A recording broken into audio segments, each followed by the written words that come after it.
Alright, so here we are back with the Season 2 Autobots, and we have probably the biggest Autobots of G1.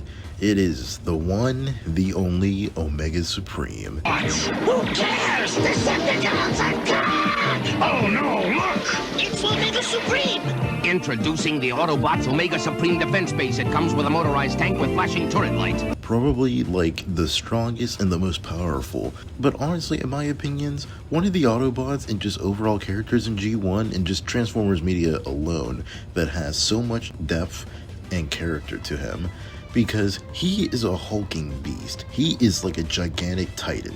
He has the ability to transform into both a rocket base, a rocket, and a tank. It's honestly so cool. And along with this, he has the duty as the last line of defense for the Autobots, along with being a transport to space for them. He is like one of their only means of being able to, go through space. I mean, they have Cosmos, but like, come on, let's be real here, to be honest. I love Cosmos, but he got nothing on Omega Supreme, to be honest. I love how the writers made Omega this like gigantic titan that feels unlike any of the other Autobots. I love how he's quiet, solemn, and he basically just keeps to himself in a way, and how the Autobots kind of like make fun of him for that, and the fact that like none of them really like conversate or like try to be friends with him as much as the others are with themselves. To talk to the only other Autobot who can fly into outer space. Omega Supreme! Sounds like a barrel of laughs. And I can't stress enough how much I love the way he speaks, the way he carries his voice, as it's slow, methodical, and just emotionless. As he's just like straightforward and to the point. Every time he speaks, I just sit up and listen because it's just amazing to hear him. Omega Supreme preparing for battle. Passengers, disembark. Armada, get ahead! Information unnecessary. I just like kicking Decepticon cans. Talk excessive. Time limited. Just don't move. Sarcasm not appreciated. And Omega Supreme, the character himself, just his overall being in G1, is what I love so much about him and like what it just means, because I love the fact that they give him a backstory and a reason for why he fights against the Decepticons. I like the fact that they actually give him a backstory for the fact that back in the day, during Cybertron's like golden years, he was a guardian robot of Cybertron. The fact that he was good friends with the Constructicons. It's good to see you again. It's been too long, my friends. What brings you here? But after they were brainwashed, they betrayed Omega, and it honestly hurt him.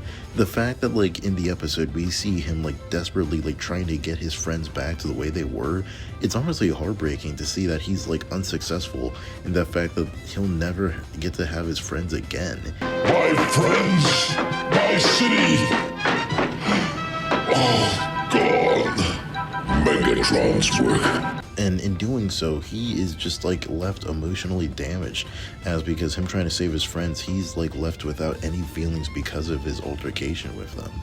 And in the current timeline, he basically just follows the Constructicons to Earth for revenge. The fact that Omega Supreme alone is just a toy. He was just a product for 1985, but the fact that the writers and everyone else in this, and the cartoon and production of this, gave him a personality, they gave him a soul, and on top of that, they made him a powerhouse. He is a beast on screen. Like every time he's shown time and time again why he's the most powerful of the Autobots.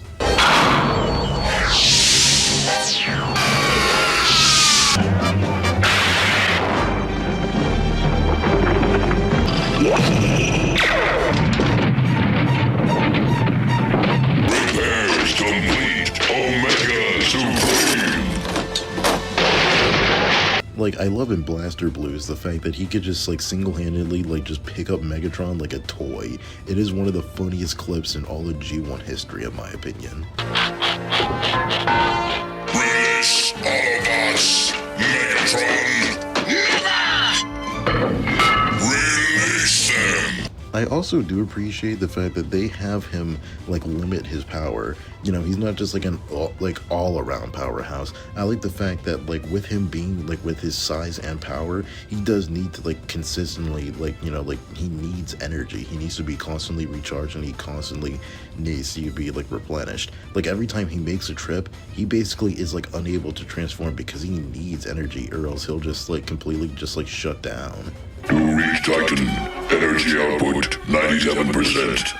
Once there, transformation impossible. Oh, trip long, fuel reserves low. Shut yourself down, Omega. We'll try to scrounge up some energy for you, but first...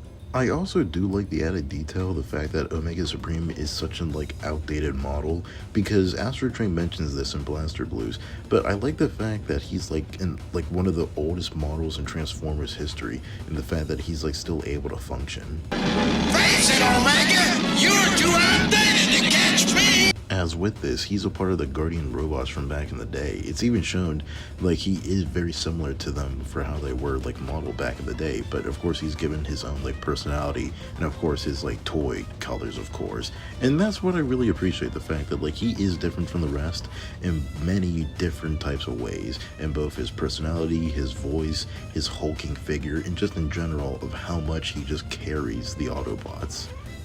And it's honestly kind of sad to kind of see the fact that he probably is the last of his kind, because whenever we see the Guardian robots, they are essentially all gone and have been wiped out by the Decepticons. So not only has he lost his friends, but he lost like the only kind that he's had. And the fact that he was still able to find, you know, like love and warmth and like, you know, friendship with the Autobots, with Optimus Prime, that's just like so good to see for like an 80s cartoon, because it's not anything like super like deep. It's not like, you know, like gonna change your life, but you know, for what it is, I think it very much is more than meets the eye. And it is kind of sad because after the movie came out in season 3, Omega Supreme only had one appearance, because during this time Skylynx, the new toy, was, you know, like the one to transport, you know, others into space. So for that he wasn't really like needed, but he did have one more final appearance, like I said, and in there he still serves his purpose, helping the Autobots, transporting them in space.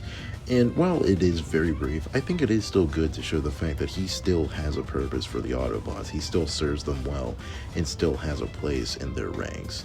And that does mean a lot, because they could have just forgot about him, but they gave him one last time to shine. And that does mean a lot to me, because Omega Supreme really is one of the best in G1.